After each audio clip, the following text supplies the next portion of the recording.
हमारे साथ ऐसी शख्सियत मौजूद है।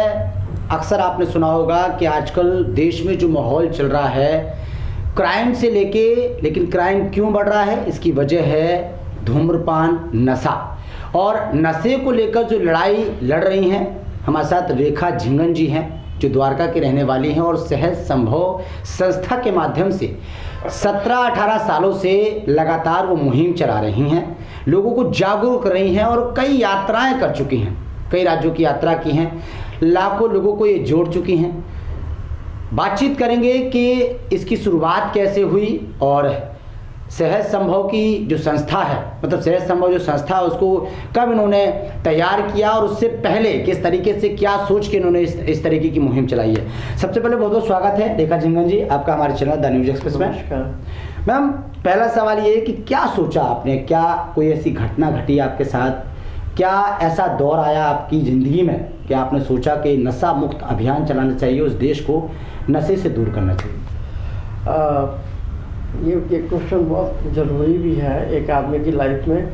मैं नशे का मेरा कोई इरादा, मैं अपने परिवार में नशे को झेला और जब उस चीज़ को मैंने बहुत पास से देखा कि क्या स्थिति होती है, आर्थिक स्थिति खराब, सामाजिक स्थिति खराब और आदमी का जो मेंटल बैलेंस है ना वो बिल्कुल ज़ीरो हो जाता है। तो जब मैंने उसको भोगा और जब ये मुझे एक रास्ता मिला यहाँ से नशा मुक्ति के लिए और मुझे ये रास्ता पता लगा, तो तब मैंने इस पे काम करना शुरू किया। मेरे हस्बैंड, मैं दिल्ली से पली बड़ी हूँ, मैं शादी मेरी बहुत अच्छे परिवार में हुई। मेरे हस्बैंड FCI में नौकरी करते थे, पर अनफॉर्चुनेटली वो ड्रग्स में गिरफ्त में आ गए और उन्होंने मतलब ये नहीं कि छोड़ पकड़, और पहले तो पता ही नहीं था कि क्या करते थे आपके। FCI में थे, क्लास 1 ऑफिसर थे। बट क्या था कि पहले ये पता ही नहीं था कि नशा ऐसे, मतलब नशे की लत भी कोई चीज़ हो जाती है, ये एक बीमारी है। बिल्कुल। ये तो WHO ने बाद में डिक्लेयर किया। जब हमने पढ़ा और जब हम इस चीज़ में आए और हमने भोगा, तो तब मुझे ये पता लगा कि ये एक बीमारी है और इसके निजात पाना बहुत मुश्किल है और हम लोग प्रिकॉशन कर सकते हैं, it can not be cure. तो एक बड़ा कंसेप्ट था कि भाई मैं ही क्यों।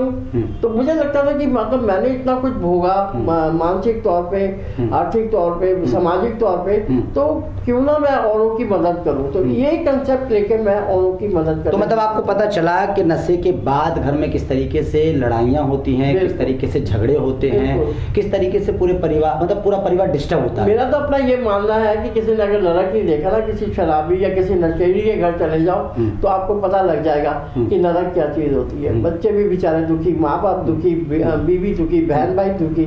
लेकिन क्या होता है कि हमको क्या होता है, उससे सिंपैथी नहीं होती और ना ही हम उसको छोड़ पाते हैं। देखो घर का एक आदमी है, ना हम उसको छोड़ पाते हैं, ना हम उसको झेल पाते हैं। तो एक बड़ी अजीब सी भयावह स्थिति होती है जिसके घर में भी नशेड़ी है। लेकिन क्या है कि हम लोग उस चीज़ को एक्सेप्ट नहीं कर पाते और आज भी यही स्थिति है। मैं पिछले 25 सालों से काम कर रही हूँ। 2000 में मैंने अपने हस्बैंड को नशा मुक्ति में डाला था और वहाँ से मुझे ये कंसेप्ट मिला था कि नशे को हम अपनी से दूर कर सकते हैं। और उसके मतलब आपने नशा मुक्त अभियान की शुरुआत उस वक्त कर दी थी जब आपके हस्बैंड आपके साथ थे। हाँ, जब मैंने अपने हस्बैंड को नशा मुक्ति में डाला और मुझे पता लगा कि उसके बाद जो जीवन में चेंज आया, उसको देख के मुझे एक बड़ा पॉजिटिव मतलब बड़ी वो अच्छी भावना है कि क्यों ना मैं और लोगों की भी मदद करूं कि वो भी नशे से निकले और उनके परिवारों में भी खुशहाली आए। तो वो एक बड़ा मेरी ड्रास्टिक चेंज था। तो मुझे तब से मैंने पीछे मुड़ के नहीं देखा और मैंने ऐसे ही लोगों की मदद। तो आपने जब शुरुआत की, काफ़ी समस्याओं का सामना आपने किया होगा, कई लोगों को अवेयरनेस किया होगा, बताया होगा, कई लोग नहीं जुड़े होंगे, कई लोग जुड़े होंगे। तो जब मैंने शुरुआत करी थी तो लोग मुझे मतलब मुझे ही उल्टा बोलते थे कि आपको क्या है, हमारे घर में है ना, हम अपने आप देखेंगे, आपको क्या ज़रूरत है और आपको इसकी चिंता करने की जरूरत नहीं है, आप अपने घर वाले को सुधार लो। या सबसे बड़ी बात जो थी, एक बड़ा वो था लोगों को स्टिग्मा, सोशल स्टिग्मा कि लोग क्या कहेंगे। अगर हमारे लोग जो ये बाहर बात चली गई कि मेरा घर वाला या मेरा पति या मेरा बच्चा नशा करता है, तो what the people will say, अरे लोगों को पता होता है सबको कि ये बच्चा ऐसा कर रहा है या ये इनके घर में ये ड्रामा हो रहा है, लेकिन क्या है कि लोग उस बात को शेयर नहीं करना चाहते। मैम 17 साल 18 साल इस चीज़ को हो गए हैं आपको, अभी तक कितने लोग हैं जो आपके साथ जुड़ चुके हैं, और अभी तक किन किन राज्यों में आप लोगों ने यात्राएं की हैं, यात्राएं किस तरीके से की हैं, किस तरीके से लोगों को अवेयरनेस किया, किस तरीके से लोगों को आपको नहीं जोड़ा? मेरे को काम करते हुए तो नशे पे हो गए 20-25 साल हो गए 98 से, लेकिन जो मैंने अपनी एनजीओ मैंने फाउंड की थी, उसकी स्थापना मैंने करी थी 2006 में। 2006 और पिछले 17-18 साल में जस्ट डायल के थ्रू या वैसे अवेयरनेस पे तो मेरे पास मैं डेटा नहीं है, पर नियर अबाउट जो है 1.5-2 लाख फैमिलीज जो है वो अब भी जुड़ी हुई है। हाँ, और जो लड़के हैं वो कम से कम भी तो 10-1 हज़ार लड़के जो हैं जो मेरे से ट्रीटमेंट लेके जा चुके हैं। और इसके साथ साथ जो हम लोगों ने अवेयरनेस प्रोग्राम किए उसकी तो देखो डेटा हो नहीं सकता, क्योंकि हम लोगों ने दिल्ली से लेके अयोध्या तक, दिल्ली से लेके बॉम्बे तक, दिल्ली से अमृतसर हम 2 बार ही हुआ, क्योंकि पंजाब में विकट स्थिति है नशे की लेके, और दिल्ली से हम लोग दिल्ली से अभी मैं पीछे सिक्किम गई थी, हम सिक्किम में कॉन्फ्रेंस में गए थे, तो वहाँ पर भी दार्जिलिंग सिक्किम जो वहाँ पर है, पर वहाँ लोग पढ़े लिखे हैं, वो चीज़ों को एक्सेप्ट करते हैं और उनको थोड़ी सी अवेयरनेस है, लेकिन अवेयरनेस की बहुत ज़रूरत है। हम लोगों को खुद को नहीं पता कि ये चीज़ को इस चीज़ से कैसे छुटकारा पी जाए, या इतनी सी या इतनी सी, और कितनी चीज़ हार्मफुल है। लेकिन क्या है कि जब तक डॉक्टर्स डिक्लेयर नहीं कर देते कि सेंड हिम टू रिहैब, उस तब तक घर वाले भी हमारे पास नहीं आते। कई बार बड़ी अजीब सी स्थिति होती है कि घर में रोज कलेश हो रहा है, रोजाना से हो रहा है, वो लोग कहते हैं तो क्या हुआ, उस चीज को वो एक्सेप्ट करते हैं। तो मेरा मानना ये कि अवेयरनेस जो है फैमिलीज में या एक आम तबके में वो होनी बहुत जरूरी है। मैडम अक्सर देखा गया है कि परिवार में जब कोई व्यक्ति नशा करता है वो नशे में इतना लीन हो जाता है कि वो किसी की नहीं सुनता है, उसको सिर्फ नशा दिखता है, चाहे वो दारू का नशा हो चाहे सिगरेट का। मेन जो नशा पड़ा है वो दारू का है। लेकिन आपने अवेयरनेस दे दी, आपने जागरूक कर दिया, आपने परिवार को बोल दिया कि इसको समझाना है, लेकिन ट्रीटमेंट कैसे होगा? क्योंकि दवाई खिला दी, बड़ी मुश्किल में दवाई खिलाई थी। आप कोई ऐसा आपने, क्योंकि मैंने सुना है कि आपने एक छोटा सा मतलब सेंटर खोल रखा है, उसमें आप कैसे लोगों को रखती हैं, कैसे मेंटेन करती हैं? पुनर्वास केंद्र में हम लोग कुछ नहीं करते। हम लोग क्या करते हैं, जो उसकी साइकिल चल रही है, एडिक्शन हम उसको कहते हैं, कि जो कि आदमी बिना ड्रग्स के या बिना अल्कोहल के राउंड द क्लॉक पीता है ना। तो एडिक्शन का मतलब ये है कि he can not survive without drugs और अल्कोहल। तो जब हमारा पुनर्वास में आता है तो हम लोग कुछ नहीं करते, हम सिर्फ उसकी साइकिल ब्रेक करते हैं कि जो वो रेगुलर पी रहा है, हम उस चीज़ को क्या है कि उसको बिल्कुल बंद कर देते हैं, और विड्रॉल सिम्टम्स के लिए मेडिकेशन दिया जाता है। विड्रॉल हो जाते हैं, लूज मोशन लग जाते हैं, भूख नहीं लगती, वॉमिटिंग लग जाती है, हाथ पैरों में शिवरिंग होती है, कंपन होता है, तो उसकी हम मेडिसिन देते हैं। तो ये पुनर्वास में क्या होता है कि पुनर्वास में लोगों का बड़ा मिथ है कि ऐसा होता है ऐसा होता है, कुछ नहीं होता। हम कोई मेडिसिन नहीं देते, और अल्कोहल की और ड्रग्स की कोई मेडिसिन ऐसी बनी भी नहीं कि मैं मेडिसिन दे दूं और वो छूट जाए। सिर्फ ये है कि हम उसकी साइकिल को ब्रेक करते हैं और उसको एक नॉर्मल जीवन जीने के लिए, कि मॉर्निंग में उठना है एक डिसिप्लिन तरीके से, जो उसके कैरेक्टर डिफेक्ट्स है। एक्चुअली नशा करना, नशा इज नॉट ए प्रॉब्लम। नशे के साथ में जो कैरेक्टर डिफेक्ट्स आ जाते हैं वो प्रॉब्लम है। नहाना नहीं, धोना नहीं, आलसी हो जाना, शरीर की सफाई नहीं करनी, खाना टाइम पे नहीं खाना, फिजिकल बिल्कुल उसका जो है वो खराब हो जाता है, मेंटल लेवल खराब हो जाता है, सोचने समझने की शक्ति चली जाती है, याददाश्त खत्म हो जाती है। तो हम उन चीज़ों पे काम करते हैं। नशा छुड़वाने का मतलब है कि उसकी ब्रेक द साइकिल। हम लोग यहाँ पर हमारे पास में कोई मेडिसिन नहीं देते, सिर्फ विड्रॉल सिम्टम्स के लिए हम मेडिसिन देते हैं। और वो है कि मेडिकेशन जो उसका होता है नेचुरल तरीके से, फिर हम ये सकते हैं नेचुरल तरीके से वो आदमी जब अपने आप में सोने लगता है, खाने लगता है, अपना काम करने लगता है, तो फिर हम उसके कैरेक्टर बिहेवियर पे काम करते हैं। कितने महीने का कोर्स होता है, और जब आप इन सबको रखते हैं अपने सेंटर में तो कितनी समस्याओं का सामना, क्या क्योंकि जब उनको लत लगी है तो भागने की भी तैयारी वो लोग करते होंगे? बिल्कुल। क्या है कि ये विलिंगनेस तो नहीं होती उन लोगों के अंदर। नशा कोई आसानी से छोड़ना नहीं चाहता, और घर वाले भी तब लेके आते हैं जब उनको लगता है कि अब इसका मेंटल और फिजिकल खराब हो रहा है, तो अब ये है कि भाई कहीं ना कहीं नशा मुक्ति में इसको डाल दिया जाए। तो हमें सबसे बड़ी प्रॉब्लम तो ये आती है पहले तो उसकी फिजिकल स्टेट को अचीव करने के लिए, क्योंकि उसके क्या सिम्टम्स होंगे नहीं पता, हर एक आदमी के सिम्टम्स अलग है। दूसरा, फैमिली को समझाना बड़ा मुश्किल होता है। फैमिली जो है वो कोऑपरेट नहीं करती।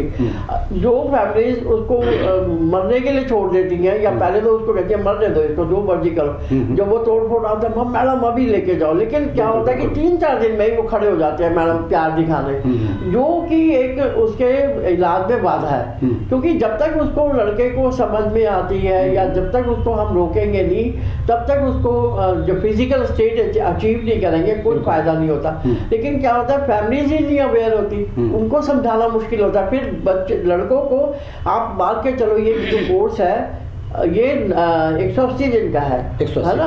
90 दिन में तो हम ये देखते हैं कि 90 दिन में उसका फिजिकल स्ट्रक्चर जो है वो अचीव होता है, कि 90 दिन में 3 महीने में कम से कम वो खाने पीने लायक और सोने लायक हो जाता है। लेकिन मेंटल लेवल के लिए जो है वो 90 से 180 दिन का कोर्स है। उसके बाद में भी ये डिपेंड करता है कि उसका नेचर कैसा है ना, बिहेवियर कैसा है। अगर वो ज़्यादा स्टबर्न है और ज़्यादा वो है तो उसको ज़्यादा टाइम रखना पड़ता है। तो कितने अभी लोग हैं या कितने युवा हैं जो नशे की लत से मतलब दूर हो चुके हैं और आपके सेंटर से जा चुके हैं? लगभग 17 साल आपके इस एनजीओ को हो गए, उससे पहले से आप काम कर रहे हैं। गिनती तो नहीं है, क्योंकि गिनती करना भी है, क्योंकि जो मोटा कम से कम 6-7 हजार, 6 और 7 के बीच में है हजार जो लड़के जो अपनी जीवन यापन कर रहे हैं, अपनी फैमिली के साथ खुश है। मतलब 6-7 हजार परिवार को आप जीवन दे चुकी हो, इतना मेरा है। क्योंकि 10,000 अगर इलाज लेके गए तो मैं ये तो नहीं कह सकती 100% अचीवमेंट है, लेकिन 10,000 जो है पूरा ट्रीटमेंट लेके गए। सपना क्या है आपका? सपना यही है कि मेरा अपना ये जो सेंटर है इसको मतलब हम लोग ये नशा मुक्ति, मैं चाहती हूँ कि गवर्नमेंट लेवल तक ये पहुँचे, और कम से कम ये है कि हम लोग नशा को मुक्त करने के लिए घर घर में अवेयरनेस करें। और मेरा पूरा इंडिया में है कि भाई मैं पूरे भारत में ये अवेयरनेस कैंपेन लेके जाऊं, और कम से कम कुछ नहीं तो हम लोग सिर्फ अपनी उपस्थिति तो दर्ज कराएं। क्योंकि लोग क्या है, लोग बात करना नहीं चाहते। Sharing is caring. हमारा मानना ये है कि जब तक आप शेयरिंग नहीं करेंगे आपको रास्ता नहीं मिलेगा। और यही रीज़न है कि मुझे ये लगता है कि हम लोगों को अवेयर करें कि अगर आपको प्रॉब्लम है तो आप बात कीजिए उस बारे में, उस बात पे चर्चा कीजिए। ये बात तो ऊपर होनी चाहिए। तो बल्कि ये जो जब शेयरिंग होगी और मतलब तब आदमी को पता लगेगा कि ये यहाँ से निकलने का रास्ता भी है। लेकिन केंद्र सरकार के एक मंत्री हैं, वो भी इस तरीके की मुहिम चला रहे हैं। उनसे हमने जब चर्चा की तो उन्होंने कहा कि मेरा बेटा नशे की लत में बहुत लीन हो गया था और उसकी डेथ हो गई थी, तब से मैंने ये ठान लिया था कि देश से नशा दूर करना है। लेकिन उनमें और आप में फ़र्क है। वो स्कूलों में, कॉलेजों में, मार्केटों में और जहां अपनी यात्राएं करते हैं उनमें अवेयरनेस करते हैं। लेकिन आपका जो सेंटर है, सवाल ये है कि सेंटर को आप मेंटेन कर रही हैं, लेकिन इस सेंटर को मेंटेन कैसे करती हैं? इसके लिए खर्चा, इसके लिए पैसा, क्या आप फीस लेती हैं? विजय जी, ये तो बातें करना बहुत आसान है। मैं भी कहीं पब्लिक में जाके एक प्रॉमिस करा दूं तो पीने वाले भी प्रॉमिस कर देते हैं कि मैं नहीं पीऊंगा। लेकिन हाँ, क्योंकि प्रॉमिस एक मुहिम चलाना कि ये तो बहुत अच्छी बात है कि वो अवेयरनेस कर रहे हैं, है ना। लेकिन अवेयरनेस से आप नशा खत्म कर दोगे ये बहुत मुश्किल है। हमारे पास नशेड़ी आते हैं, जितने भी लोग आते हैं वो कसम खा के जाते हैं, माँ बाप की खा लेंगे। पीने के बाद में हर कोई कसम खा लेगा कि मैं कल से नहीं पीऊंगा, लेकिन कल फिर वही हाल होता है। लेकिन क्या होता है कि ये प्रॉमिस करने से कुछ नहीं होगा जब तक आप इम्प्लीमेंट नहीं करेंगे, आप नशे को रोकेंगे नहीं। आप नशे की रोकथाम कीजिए, अपना दुकानें बंद कर दीजिए, आप स्मगलिंग बंद करवाइए, उससे तो काम होगा अगर गवर्नमेंट में है, सरकार में। लेकिन प्रॉमिस करने से ठीक है, आप अवेयरनेस कर रहे हैं, मैं कह रही हूँ बहुत मुहिम अच्छी है। उनको जो उनको उन्होंने भोगा और वो उसके लिए मुहिम चला रहे हैं, साधुवाद है उनको। लेकिन जो असली जड़ है, आप जड़ को काटिए ना। आप नशा प्रोवाइड करा रहे हैं, उसके बाद में कसम खाने से या प्रॉमिस करने से, हम भी जाते हैं, हम भी करवाते हैं प्रॉमिस। क्या 25 साल आपने बताया कि 25 सालों से मैं मुहिम चला रही हूँ, नशा मुक्त अभियान के लिए लड़ाई लड़ रही हूँ, यात्राएं कर रही हूँ, 17 साल आपकी संस्था को हो गए हैं। क्या इस बीच में सरकार का कोई आपको सहयोग मिला मौजूदा उस समय केंद्र में सरकार रही हो, राज्य में रही हो, या अब मौजूदा केंद्र में राज्य में सरकार? अभी तक तो कोई सहयोग नहीं मिला है ना। इतना सहयोग बहुत है कि वो हमें चलाने दे, वो चलाने भी नहीं देते। कई बार वो हमारी जो चल रहे होते हैं एनजीओ, उनके ऊपर भी वो अंकुश लगाते हैं। तो बजाय इसके एक टांग ना अड़ाएं और हम लोग जो काम कर रहे हैं हमें करने दें, ये भी बहुत उनका साधुवाद। लेकिन गवर्नमेंट से अभी तक सरकार का कोई हमारे को हेल्प नहीं है। लेकिन सरकारों की भी कई अभियान चलते हैं, नशा मुक्त अभियान को लेकर कई उनकी भी योजनाएं हैं, कई उनकी भी, तो क्या उनमें आपको कभी अटैचमेंट करने की कोशिश की है, या सरकार ने ये कहा हो कि मैडम हमारी ये योजना है, इसको भी आप अपने हाथ लेके चलिए और हाँ सरकार की तरफ से जो भी आप? देखिए अभी तक तो हाँ, मैं जहाँ तक मैं समझ पाई हूँ, जिन लोगों ने नशा छोड़ा और जिनके जीवन में चेंज आया, अभी तक तो वही लोग जो है मेहनत कर रहे हैं और काम कर रहे हैं। सरकार को इसमें लेना चाहिए, इनिशिएटिव लेना चाहिए और उनको उन लोगों की मदद करनी चाहिए जो नशा छुड़ाने के लिए काम कर रहे हैं। बजाय इसके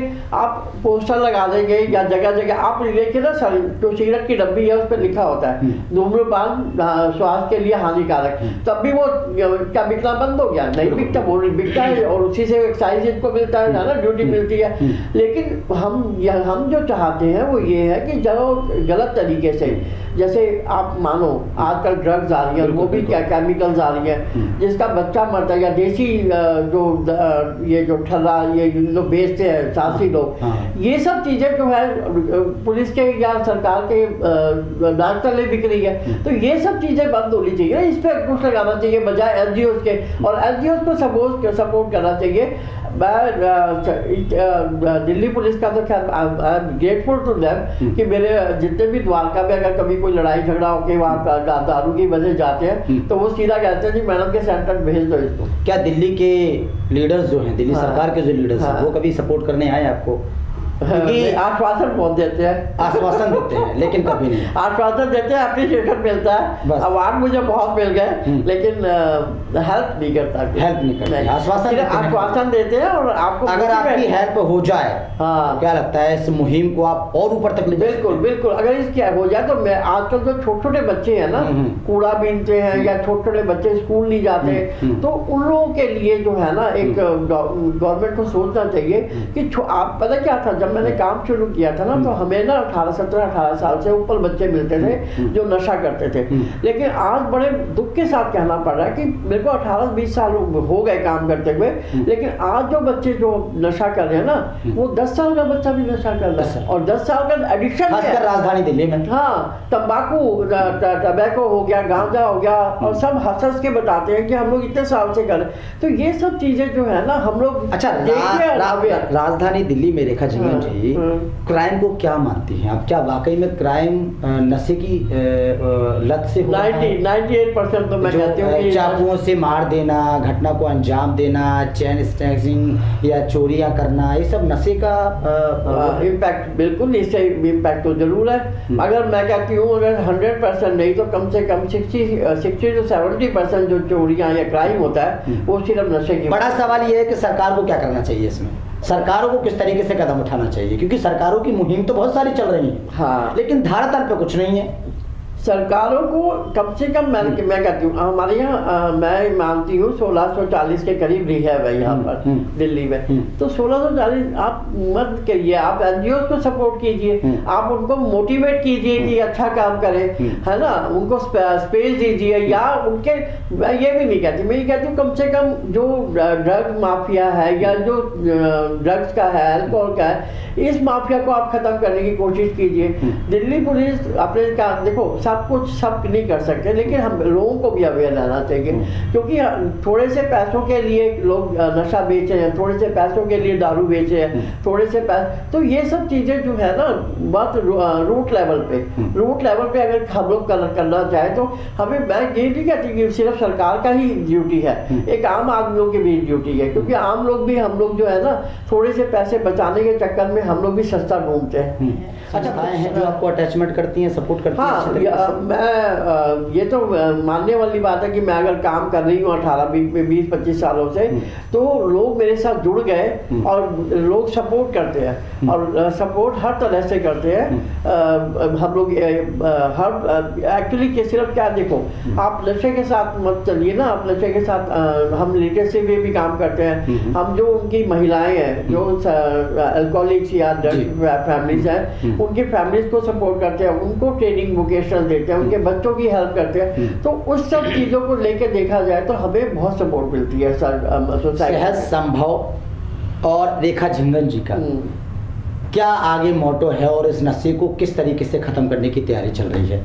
जैसे आप 25 सालों से करती आ रही हैं, यही मुहिम चलती रहेगी या और कुछ? मेरा अपना मानना ये है कि मैं जितना कर सकी समाज में अवेयरनेस के लिए, कैंपेन के लिए, वो ऑल इंडिया लेवल पे तो मैं करना ही चाहूँगी। बाकी दिल्ली में भी मैं चाहूँगी कि एक्चुअली ये एक प्लेटफॉर्म पे आना चाहिए और जितने लोग काम कर रहे हैं उनको एक एप्रिसिएशन मिलना चाहिए। और जो नेता लोग हैं या कोई भी है या समाज से जुड़े लोग हैं, जो सम्राट के लोग हैं, उन लोगों को भी आगे आना चाहिए नशा परिवार के।